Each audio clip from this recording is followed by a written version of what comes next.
Hello guys, Radhe Radhe. आज के इस वीडियो पे हम लोग पढ़ने जाएंगे प्लास्टिड।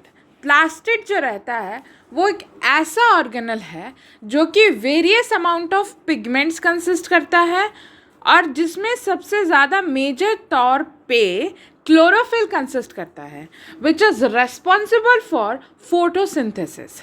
मतलब कि जिस पिगमेंट से वो फूड बना सकते हैं प्लांट, उस पिगमेंट को ये कंसिस्ट करते हैं। साथ ही साथ इसके सेमी ऑटोनमस कैरेक्टरिस्टिक्स के कारण भी ये फेमस है। Mitochondria and plastid are semi autonomous. ठीक है, मतलब कि आधे रूप से ये खुद अपने को कंट्रोल करते हैं और आधे रूप से ये कंट्रोल होते हैं न्यूक्लियस से। So let's start the important point regarding this. ये जो आप देख रहे हो it is a diagram of chloroplast, जिसमें ये जो भी आप इसमें जो पिगमेंट कंसिस्टेंट देख रहे हो इस स्पेसेस में वो क्लोरोफिल ही होंगे। Let's start the important point regarding this. ये क्या होता है? डबल मेम्ब्रेन स्ट्रक्चर होता है। डबल मेम्ब्रेन स्ट्रक्चर पता ही है क्या होगा कि उसको जो कवर करेगा, जैसे कि आप डायग्राम में भी देख सकते हो, इसमें एक कवरिंग के साथ साथ दूसरा कवरिंग भी है। इसमें दो कवरिंग्स प्रेजेंट रहेंगे और are of larger shape and easily visible in microscope.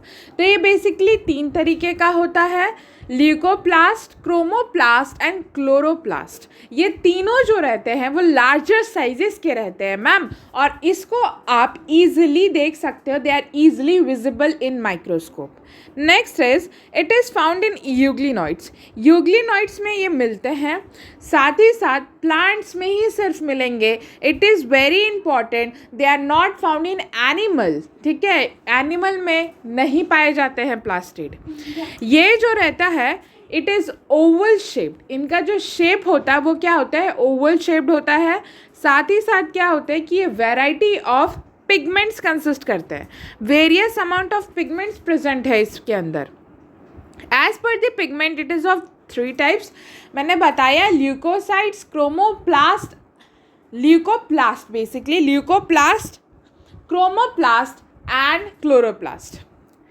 Leucoplast किसे कहते हैं हम पढ़ते हैं, ये कलरलेस होते हैं, इसमें कोई भी पिगमेंट प्रेजेंट नहीं होता।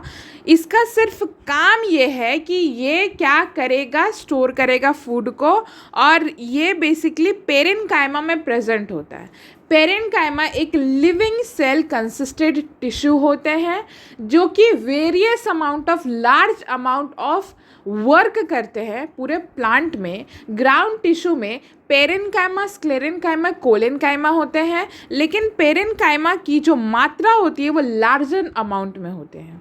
तो ये पिगमेंट भी कंसिस्ट करते हैं। साथ ही साथ ये स्टोरेज ऑफ फूड में भी रिस्पॉन्सिबल होते हैं, और पेरेन्काइमा जो रहते हैं they are also responsible for storing of hormones. तो ये जो है ये leucocytes is present in parenchyma. जो ल्यूकोसाइट्स होता है वो 3 तरीके का होता है। दैट इज़ पहला जो है जो एमाइलोप्लास्ट है। एमाइलोप्लास्ट जो रहता है वो कार्बोहाइड्रेट को स्टोर करेगा। For an example potato. Potato में कार्बोहाइड्रेट को स्टोर करने वाला कौन होगा? एमाइलोप्लास्ट। इलियोप्लास्ट में ये ऑयल एंड फैट्स को स्टोर करने का काम करेंगे, और एल्यूरोप्लास्ट में ये प्रोटीन्स को स्टोर करने का काम करेंगे। जब हम लोगों ने मेज का स्ट्रक्चर पढ़ा था तो एक एल्यूरिन कवरिंग होता है, एल्यूरिन लेयर होता है। उस एल्यूरिन लेयर जो रहता है वो एल्यूरोप्लास्ट से बना हुआ रहता है, जो कि क्या चीज़ से बना हुआ रहता है? प्रोटीन से, और वो क्या स्टोर करेगा? Protein. Next is chromoplast. Chromoplast एक ऐसा प्लास्टिड है जिसमें आप various large and variety amount of pigments आपको देखने को मिलेगा। क्रोमोप्लास्ट में basically red pigment, blue pigment, yellow pigment and very large amount of pigments present रहते हैं। इसका मेजर काम क्या है कि ये कलर प्रोवाइड करता है फ्लावर्स को, फ्रूट्स को एंड वेजिटेबल्स को। इसमें नॉन फंक्शनल क्लोरोफिल होता है। इसमें बेसिकली क्लोरोफिल जो पिगमेंट होता है, ग्रीन पिगमेंट होता है, वो इसमें नॉन फंक्शनल होता है, उसका कोई फंक्शन नहीं होता। लेकिन जो कैरोटीन और ज़ैंथोफिल, ये भी क्या है? पिगमेंट्स है प्लांट के, ये प्रेजेंट होते हैं। बेसिकली इनका कलर जो रहता है वो orangish yellow type reddish type रहता है, लाइट इस कलर का ही रहता है। तो ये पिगमेंट्स इसमें प्रेजेंट रहता है, लेकिन जो ग्रीन पिगमेंट होता है वो प्रेजेंट नहीं होता है। ये जो आप स्ट्रक्चर देख रहे हो, it is a structure of chloroplast. तो क्लोरोप्लास्ट में मैं बता दूं, एक बाहर का कवरिंग, एक अंदर का कवरिंग, दो कवरिंग होते हैं, इसलिए इसको डबल मेम्ब्रेनस स्ट्रक्चर बोला जाता है। प्लास्टिड भी, जितने भी एल्यूकोसाइड्स, क्रोमोप्लास्ट, क्लोरोप्लास्ट, सारे के सारे डबल मेम्ब्रेन बाउंड स्ट्रक्चर्स होते हैं। जो ये राउंडेड स्ट्रक्चर्स आप देख रहे हो, जब ये पूरा स्टॉक अरेंज रहता है इन राउंडेड स्ट्रक्चर्स का, तो इसको हम लोग ग्रैनम कहते हैं। और एक पर्टिकुलर स्ट्रक्चर को हम लोग थैलाकॉइड कहते हैं। उसके अंदर जो स्पेस है उसको हम लोग ल्यूमिन कहते हैं। क्लियर? ये जो मैट्रिक्स आप देख रहे हो, इस मैट्रिक्स को हम लोग स्ट्रोमा कहते हैं। ठीक है, ये जो मैट्रिक्स कंसिस्टेड है क्लोरोप्लास्ट में, उसे हम स्ट्रोमा कहते हैं। और जो ग्रेनियम है वो जिस रॉड लाइक स्ट्रक्चर से जॉइंड है, उस रॉड लाइक स्ट्रक्चर को हम लोग स्ट्रोमा लैमेली कहते हैं। ठीक है, क्लोरोप्लास्ट जो रहता है वो बेसिकली क्लोरो है। तो क्लोरो बेसिकली क्या होता है कि क्लोरोफिल तो कंसिस्ट करेगा ही, मतलब कि जो ग्रीन पिगमेंट प्रेजेंट रहते हैं प्लांट में, वो मेजर तौर में प्रेजेंस ऑफ क्लोरोप्लास्ट के कारण ही होता है। And carotenoid pigments, carotenoid pigments मतलब ये होता है कि जो कैरेटीन होते हैं, कैरोटीन एंड ज़ैंथोफिल्स प्रेजेंस होता है, उन्हें कहते हैं विच बेसिकली यहाँ पे विच होगा, which are responsible for trapping light energy essential for photosynthesis. तो ये ग्रीन पिगमेंट का काम भी बता दिया गया है कि वो रेस्पॉन्सिबल है लाइट एनर्जी को ट्रैप करने में, जो कि एसेंशियल है photosynthesis in terms of making the food. Next is carotenoid जो रहता है वो क्या कंसिस्ट करते हैं, that is carotene and xanthophyll pigments consist करते हैं। The folded membrane inside is known as thylakoid. ये जो स्ट्रक्चर है उसको हम लोग थैलाकॉइड बोलते हैं, पर्टिकुलरली एक को। Stacks of thylakoid is called granum. जो ये स्टॉक्स प्रेजेंट रहते हैं उसको हम लोग बोलते हैं granum. All together thylakoids and joints are called stroma lamellae. जो रॉड लाइक स्ट्रक्चर से ये जॉइंट होते हैं उसको हम लोग स्ट्रोमा लैमेली कहते हैं। The stroma of chloroplast contains enzyme required for synthesis of carbohydrate and protein. जो मैट्रिक्स रहता है ना, वो बेसिकली क्या रहता है ऑफ क्लोरोप्लास्ट, वो various amount of enzymes consist करता है, जो कि रेस्पॉन्सिबल रहेंगे कार्बोहाइड्रेट और प्रोटीन के सिंथेसिस के लिए। नेक्स्ट इज द मैट्रिक्स जो रहता है उसको हम लोग स्ट्रोमा कहते हैं। क्लियर? हायर प्लांट्स में दो तरीके के क्लोरोफिल होते हैं, that is chlorophyll a and chlorophyll B.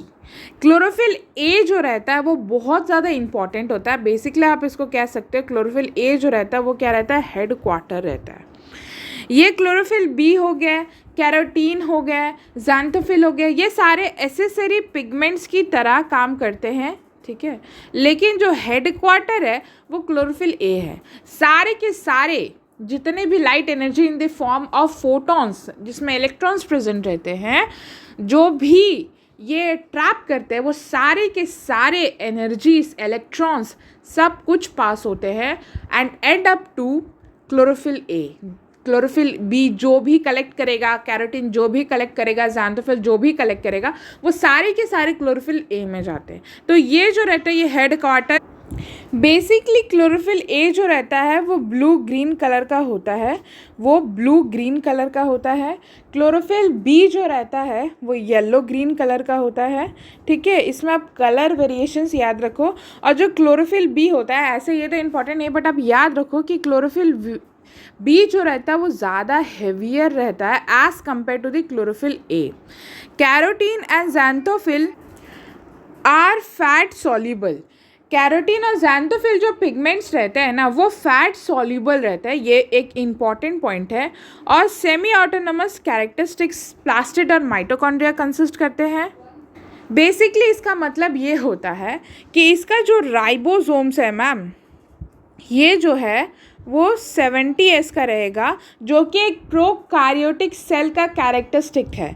और इनके जो DNA होंगे वो सर्कुलर डबल स्ट्रैंडेड डीएनए होगा, circular double stranded DNA present होगा। ये दोनों जो है एक कैरेक्टरिस्टिक प्रॉपर्टी है प्रोकैरियोटिक सेल का।